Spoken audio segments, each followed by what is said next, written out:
I decided to join the medical field after I learned about an organization called Doctors Without Borders. Looking at global health allowed me to see that there were careers for physicians that allowed them to be of service to others, which was very important to me. My favorite part about teaching is getting to be a mentor. For me, the preclinical years were extremely important as far as my development in not only who I was as a physician, but who I was as a person. What drew me into becoming a doctor was following the loss of my grandfather. I not only was dealing with the fact of losing someone so important to me, but I also got to witness firsthand just the incredible resilience of the physicians.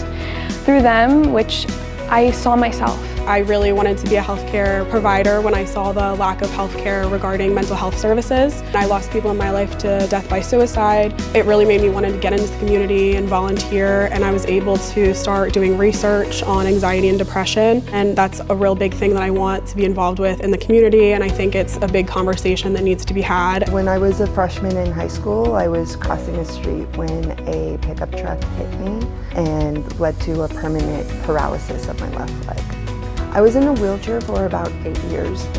You're also learning how to get around, what's necessary, what isn't. You're also limited. And it was a lot of learning and practicing and holding a wall and making sure there's always a wall nearby. The providers were amazing.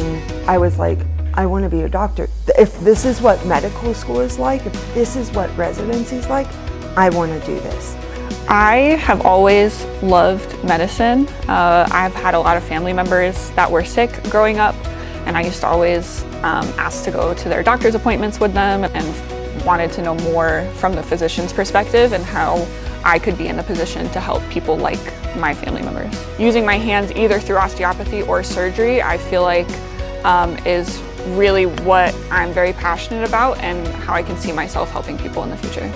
I love teaching because I love seeing that aha moment when somebody understands a concept, when they feel the results of a palpatory experience and they've been able to resolve a somatic dysfunction.